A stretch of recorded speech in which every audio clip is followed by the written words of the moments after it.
Hello' everyone, আপোনালোক সকলোকে মোৰ ইউটিউব চেনেললৈ স্বাগতম জনাইছোঁ। আৰু মই আজি এটা ৰেচিপি আপোনালোকৰ মাজলৈ লৈ আহিছোঁ, পনীৰ ৰেচিপি। তাত মই কেপচিকাম লৈছোঁ, কেপচিকাম এটা এনেদৰে কাটি লৈছোঁ আৰু লৈছোঁ দুটা বিলাহী মিডিয়াম চাইজৰ, আৰু মই বিলাহীটো এনেকুৱা টুকুৰা কৰি কাটি লৈছোঁ। আৰু লৈছোঁ এটা মিডিয়াম চাইজৰ আলুটো এনেদৰে কাটি লৈছোঁ। আৰু লৈছোঁ পিঁয়াজ, কেইটামান বুট দালি, আদা নহৰু মই থেতালি লৈছোঁ, দুটা জলকীয়া, আপোনালোকে ইচ্ছা কৰিলে আৰু কেইটামান ল'ব পাৰে।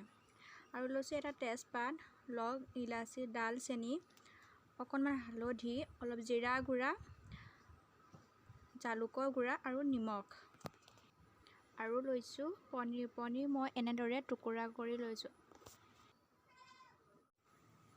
এখন কেৰাহী গৰম হ'বলৈ এৰি দিলোঁ।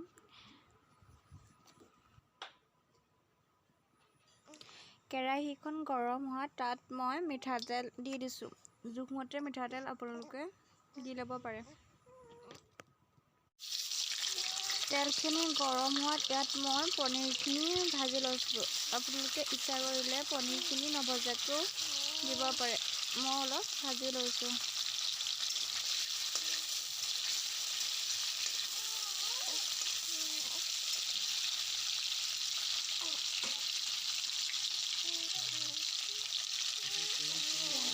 পনীৰখিনি ভাজিবলৈ ইয়াতে মই অকণমান নিমখ আৰু অলপমান হালধি গুড়া দি দিছোঁ।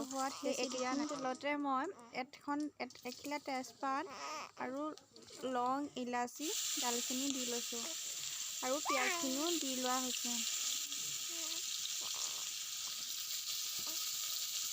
পিঁয়াজখিনি ভালদৰে ৰঙচুৱা হোৱালৈকে ভাজি থাকিম। পিঁয়াজৰ ৰঙচুৱা ৰং অহাৰ পাছত ইয়াতে আমি এতিয়া আদা নহৰু পেষ্টখিনি দি লৈছোঁ।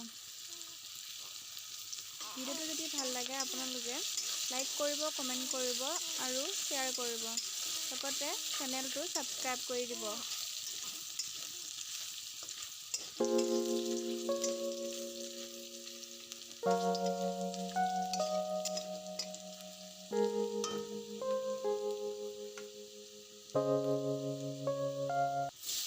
নহৰুখিনি ভাজি হোৱাত ইয়াত কাটি থোৱা বিলাহীখিনি দি লৈছোঁ।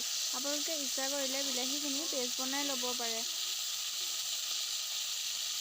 এতিয়া বিলাহীখিনি ভাজি থাকিম। বিলাহীখিনি ভালদৰে লৰাই লৈছোঁ। লৰাই লৈ ঢাকন দি সিজিবলৈ এৰি দিম।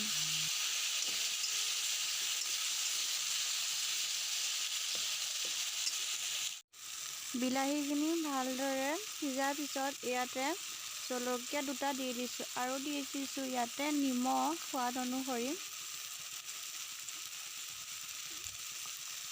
হালধি গুড়ি, জিৰা গুড়ি সকলোখিনি দি দিছোঁ। আপোনালোকে ইচ্ছা কৰিলে আৰু মছলা ইয়াত ব্যৱহাৰ কৰিব পাৰে। মছলাখিনি ভালদৰে ভাজি হোৱাত ইয়াত বুট দালিকেইটা দি দিছোঁ আৰু কেপচিকাম আৰু আলুখিনি লগতে দি লৈ ভালদৰে লৰাই দিম,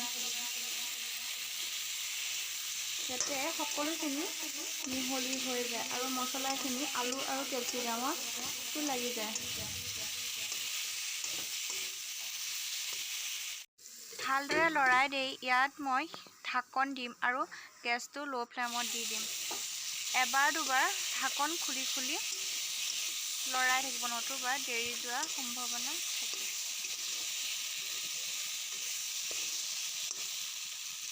আলু আৰু কেপচিকামখিনি ভালদৰে সিজিবলৈ দিব।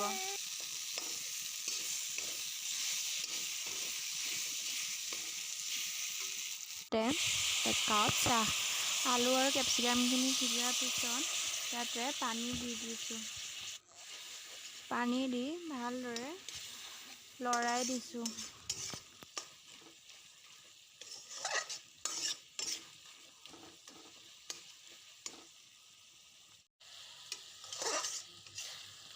মছলাখিনি ভালদৰে কেপচিকাম আৰু আলুখিনিত মিহলি হৈ যোৱাৰ পিছত ইয়াত জোখ অনুসৰি পানী দি দিম আৰু কেপচিকাম আৰু আলু অলপমান থেতালি ভাঙি দিছোঁ যাতে তৰকাৰীখন অলপ ডাঠ হৈ যায়।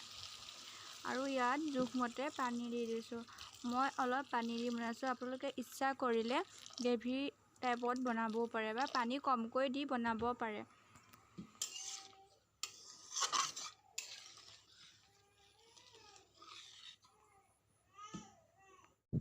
আৰু আমাৰ ইয়াত ৰিঠি আৰু ঋষি বেটিয়ে শুই আছে।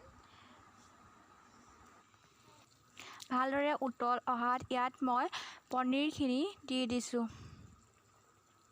আৰু পনীৰখিনি দি ভালদৰে লৰাই লৈছোঁ।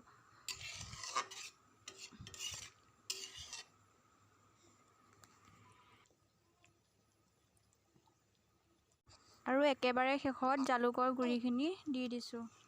জালুকৰ গুড়িখিনি দি ভালদৰে লৰাই লৈ উতল আহিবলৈ এৰি দিম।